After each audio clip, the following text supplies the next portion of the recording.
के माननीय अध्यक्ष महोदय का माननीय सदस्य श्रीमती शबनम परवीन,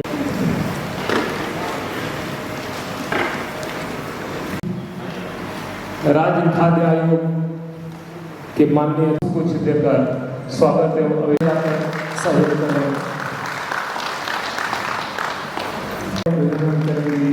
आप लोग जोरदार ताली बजाएं। कार्यक्रम का शुभारंभ करेंगे।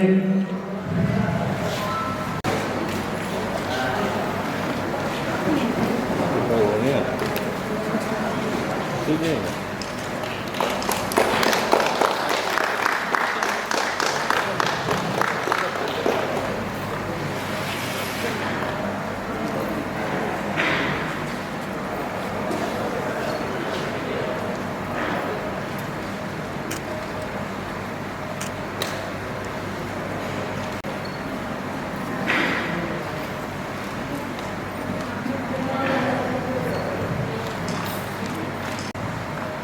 मंगलम भगवान विष्णु मंगलम नीलकंठ मंगलम पुंडरीकाक्ष मंगलाय तनु हरि सर्वमंगल मांगल्ये श्री सर्वार्थ साधिके त्र्यंबके गौरी नारायणी नमस्ते। सर्वावारा विघ्नतो धन धाम सुतान मनुष्यो प्रसादे भविष्यति न संशय।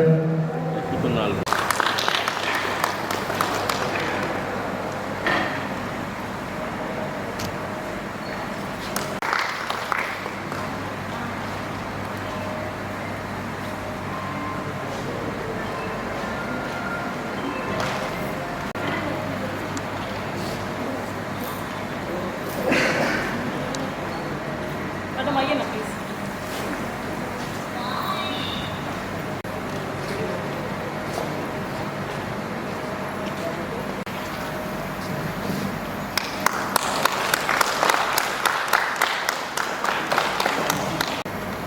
सभी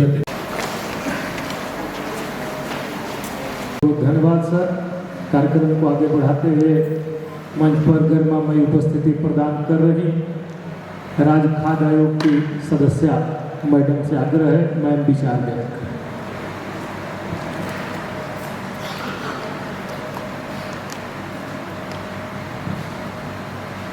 झारखंड राज्य के तमाम जिलों के साथ मुखियाओं से सीधा कार्यक्रम में उपस्थित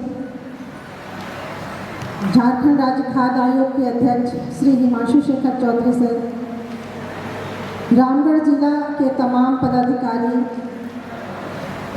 और रामगढ़ जिला से आए हुए तमाम मुखियागण एवं प्रेस के साथियों, आज आपके जिला रामगढ़ में राज्य खाद्य आयोग क्यों पहुंचा है? क्योंकि आयोग ने ये माना है कि जो खाद्य सुरक्षा अधिनियम है इसका सीधा ताल्लुक जमीनी स्तर पे है। जो समाज के सबसे निम्न तबके के लोग हैं उनके लिए ये योजनाएं हैं और बहुत सारे लोग हैं जो खाद्य सुरक्षा अधिनियम में कौन कौन सी योजनाएं आती हैं उनकी जानकारी नहीं रहने की वजह से उसका लाभ नहीं ले पाते हैं। अभी कार्यक्रम की शुरुआत में आप लोगों के सामने DSW मैडम की तरफ से पूरे विस्तार पूर्वक बताया गया कि खाद्य सुरक्षा योजना अधिनियम में जो आंगनबाड़ी से चलाई जाती योजनाएं हैं उसमें कैसे कैसे प्रावधान हैं, कैसे कैसे लोगों को उसका लाभ मिलता है। अगर कहा जाए कि जीवन की शुरुआत से लेकर जीवन के अंत तक खाद्य सुरक्षा अधिनियम हम लोगों को उसका लाभ देता है तो ये सच है। क्योंकि जैसे ही कोई महिला गर्भवती होती है उसे खाद्य सुरक्षा अधिनियम के तहत उसका लाभ मिलना शुरू हो जाता है। उसे दो तरह से लाभ मिलता है, क्योंकि जब वो प्रेग्नेंट रहती है तो उसे प्रधानमंत्री मातृ योजना के तहत उसे 5,000 का लाभ मिलता है और अगर वो संस्थागत प्रसव कराती है तो उसे अलग से उसका भी लाभ मिलता है।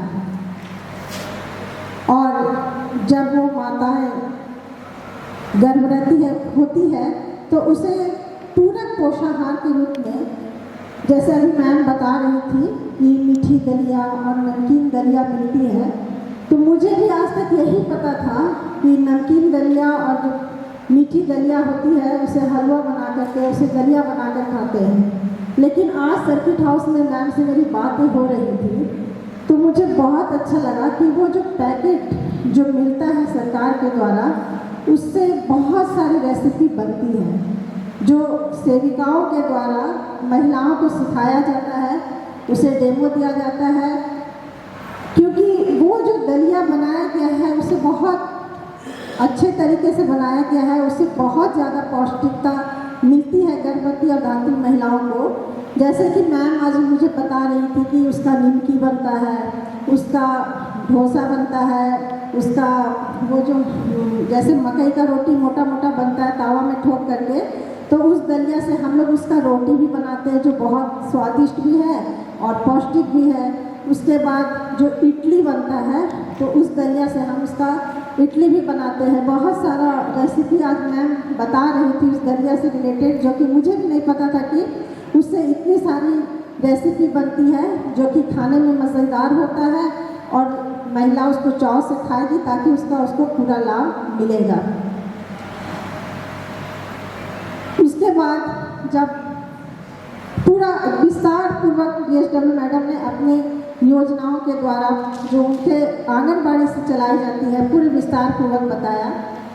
उसके बाद DSC साहब के द्वारा जो स्कूलों में जो खाद्यान्न पोषण मिलता है, पूरक पोषण जिसे MDM भी कहते हैं, उसमें बच्चों को मेन्यू के हिसाब से जो खाना मिलता है, जो भोजन मिलता है, उसकी भी गुणवत्ता अच्छी रहती है। क्योंकि हमारे अध्यक्ष महोदय जब भी किसी जिला में जाते हैं तो स्कूलों में बैठकर बच्चों के साथ ज़मीन पर उसी भोजन को हम लोग खाते हैं ताकि भोजन की जो गुणवत्ता है उसे पता चले और लोगों के बीच में एक मैसेज जाए कि वो खाना खाने के लायक है कि नहीं है। उसके बाद PDS में अक्सर ये शिकायत आती है कि जो अनाज जो मिलता है, जैसे हमारे राज्य में 3-4 तरह के कार्ड चलाए जाते हैं तो उसमें 35 kg पर परिवार अनाज मिलता है, इसी में 5 kg प्रति व्यक्ति अनाज मिलता है, तो उसमें कटौती की जाती है।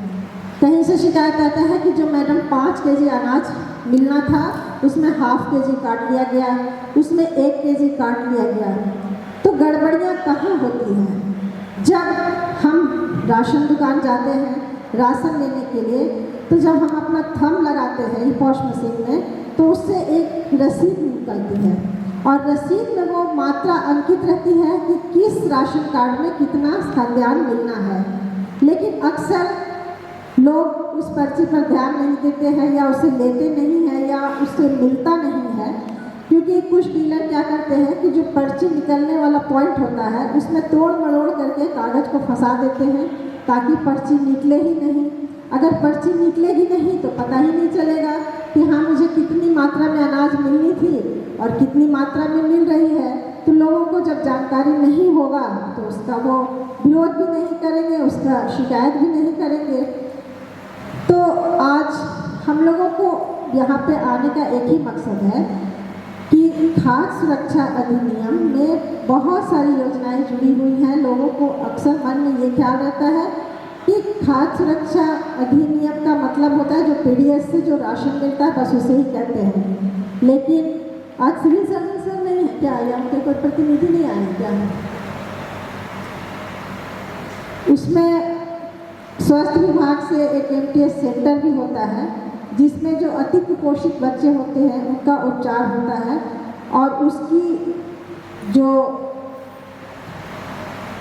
ये किया जाता है कि हाँ कौन बच्चा अति कुपोषित है वो आंगनबाड़ी केंद्र में उसके वजन और लंबाई के अनुसार किया जाता है और जो अति कुपोषित बच्चे होते हैं उसे MTS सेंटर में एडमिट करके वहाँ पे उसका सही उपचार किया जाता है, उसे सही पोषण दिया जाता है और जो उस बच्चे के साथ जो उसके माता होती है, उसके अभिभावक होते हैं, उन्हें भी सरकार के द्वारा कुछ मानदेय पैसा दिया जाता है ताकि वो भी वहाँ पे रह करके अपना जो मजदूरी है उसकी खानापूर्ति को कर सकें। आज मैं अध्यक्ष महोदय से अनुरोध करूंगी कि वो डिटेल्स में आप लोगों के साथ खाद्य सुरक्षा अधिनियम से रिलेटेड पूरी बात रखें और आप लोगों की तरफ से भी जो भी बातें आती हैं वो उसका निगरानी करें। धन्यवाद।